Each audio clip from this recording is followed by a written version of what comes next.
Heavenly Father, just the Most High, we thank you, we appreciate you for this evening and afternoon or day, wherever it may be.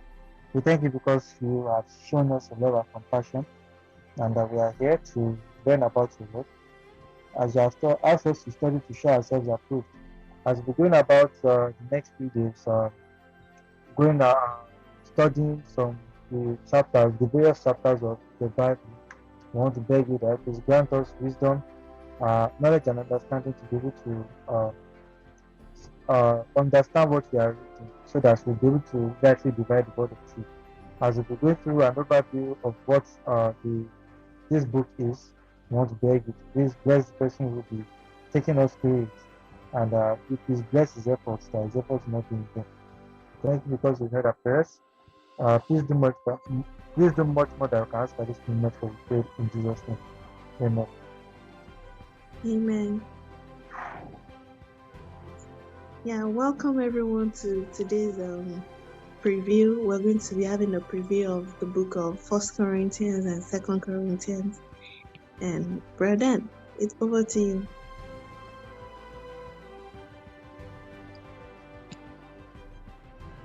All right. Good evening, everyone.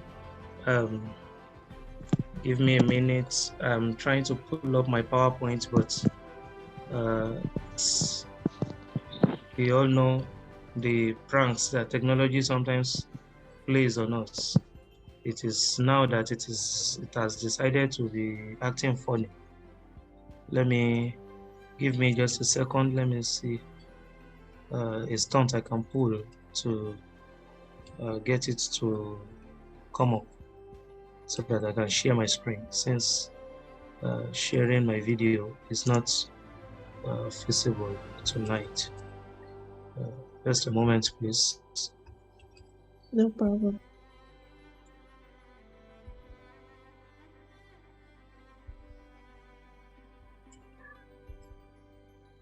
Okay, so while we're waiting for Brother to share his screen, I'll just like to give us a quick announcement. So we're studying the book of, we just finished with the book of Romans, and then we're moving on to the next book, which is Corinthians, and we're now, today is the third day for us to read the book of Corinthians. So we started on the 15th, if I'm not wrong. So today we'll read First Corinthians chapter 3. So if we continue in that manner, we're going to finish the book of First Corinthians on the is it 31st or 30th? Let me see. May has on the 31st of May. We're going to finish the book of Corinthians on the 31st of May. And then we're going to start the book of Second Corinthians on the 1st of June. And 1st of June is Wednesday. So we're going to start the book of Second Corinthians in the next 2 weeks. So, and after that, we will have another preview, and we'll carry along in the group. So once we finish the book of First Corinthians, we're going to jump into Second Corinthians right away. So that's why we're having the preview. We're joining the preview. We're having those two preview at the same time right now. So, do we have any question about? Is it confusing? Before we move on. If you have any question, you can come up with your question, and I'll be more than happy to clarify them. Okay, if not, but then. Yes. Yeah. It is finally responding. It's coming up now. All right, thank you. Should.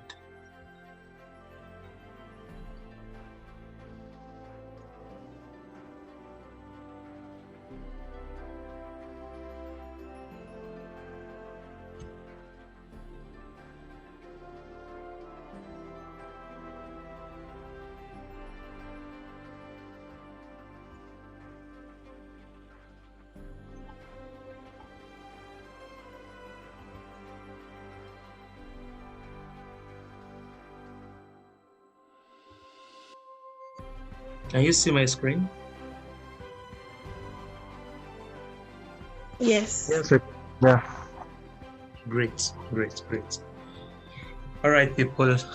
Yes, we thank God for another grace to be here again tonight to continue our study on the books of the New Testament. Today, we are combining two books in one, and it's titled An Overview of First and Second Corinthians.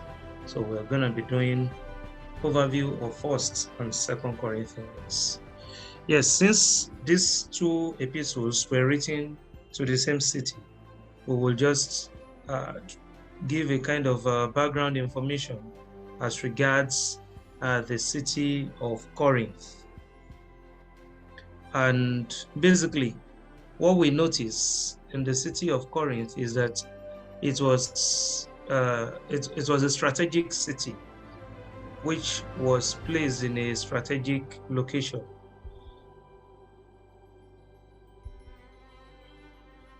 Okay.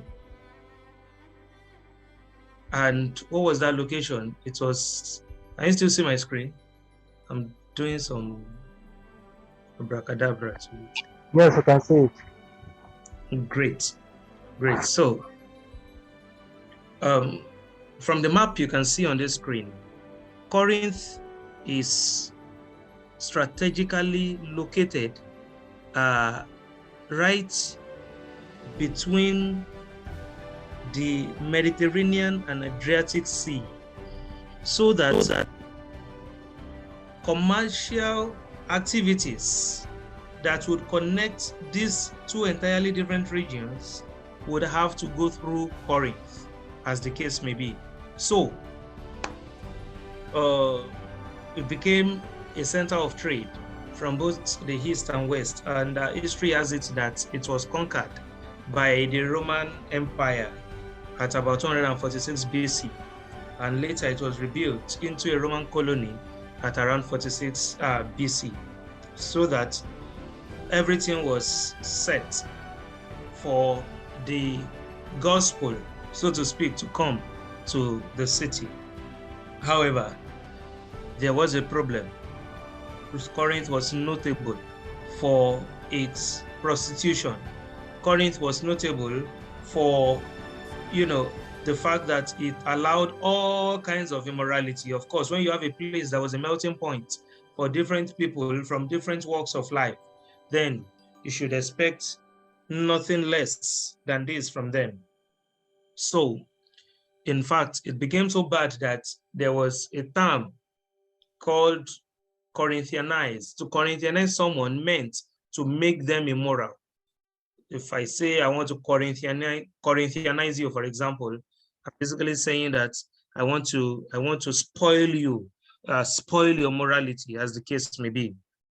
Now, Corinth was the city that housed Aphrodite, the goddess of love. The temple of Aphrodite was in Corinth, and that temple was notable to be the home to 1,000 priestesses. You would expect that priestesses would focus on, pouring libations and offering, sacrifices to their goddess. But their own expression, their own libation was prostitution, as the case may be. Their act of service, their act of worship to Aphrodite was to sleep with men. So they practiced prostitution in the name of religion. I want you to step back for a moment and think about a city that had a temple where there were 1,000 prostitutes. 1,000, not 10, not 100, not 500, 1,000 prostitutes who call themselves priestesses. Think about your city and imagine there are 1,000 professing prostitutes in that city. That would be a really, really worrisome, worrisome situation. But that was the situation in Corinth as at that point in time. So it was in this context that the church was planted. And the church was planted by Apostle Paul. Of course, he worked with people like Aquila and Priscilla If you go back to Acts of Apostles chapter 18, you will find the story surrounding the planting of this church. And he spent about 18 months with them. Some scholars say he spent longer than he had planned to spend right there. Now, another thing worthy of note about this church was that it had a mixed membership. There were people from different socioeconomic class. And this is worthy of note because it would inform what we will be encountering in the book. There is a lot of class issue coming up in the book. How and why? The rich had freedom because they didn't work. It was the slaves that worked. So it was easier for them to get to the meeting place earlier than others.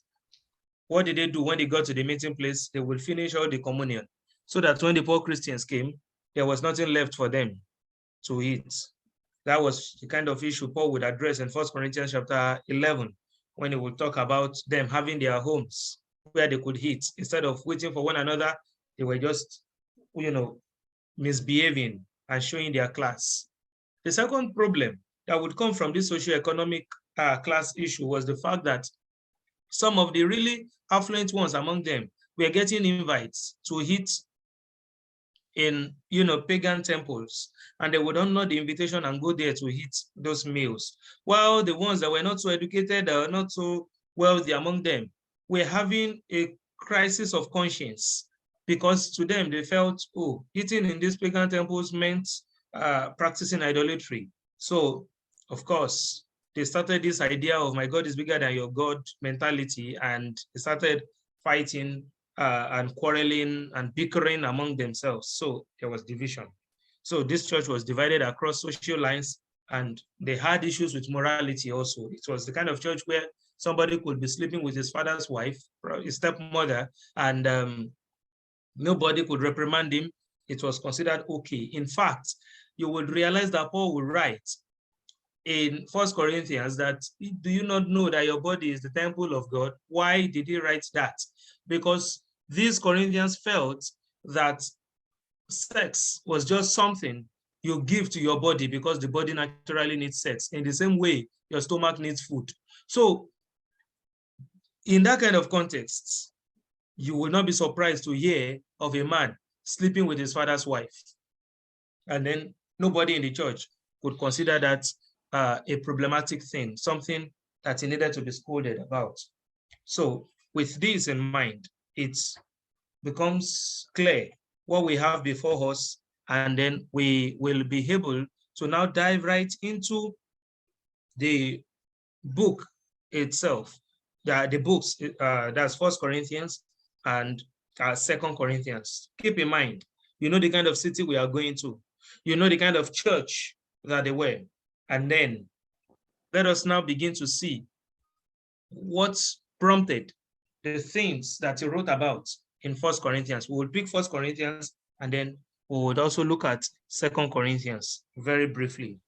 Now, before I get into this, I would quickly mention that Paul was in Corinth between AD 50 and 51. Remember, I said earlier that it became a colony in 46. So this was a growing city. It was a buzzing city. It was attracting all kinds of people. So because it was attracting all kinds of people, you would expect that it would also attract all kinds of problems, because not long from the time he left, in fact, scholars say he wrote this letter in 1 Corinthians to them at around 54, between 54 and 56 AD. That was when, he wrote the letter. So let's look at why did he write 1 Corinthians. He wrote 1 Corinthians basically to deal with the questions they have asked them, the problems that they were having. This was a church that got into so much commotion that they decided to talk to Paul about their problem. So Paul, in his answer to their letter, the requests that they made, he deals with their questions. And then he writes about things that they did not ask about also, which they needed to know. And what are these things? Okay. In 1 Corinthians chapter 1, from chapter 1 to chapter 4, Paul addresses the problem of glorying in men rather than Christ. And this is at the heart of all their other problems. You know, I mentioned something about classism, this idea of feeling that you are bigger, this person is bigger than this person, comparing themselves by themselves and doing all those kinds of naughty things. So he dedicates the first 4 chapters in this, that see, the only person that should take the glory is Christ. And today in churches, you see a lot of people claiming to be pioneer members of the church, asking you where you were when they were laying the bricks of this church. You see preachers trying to say that the work I have done, it needs to show, and all those kinds of things. Guys, it's not about us. It's about Jesus Christ. And so Paul would address this key problem, which they had way back then.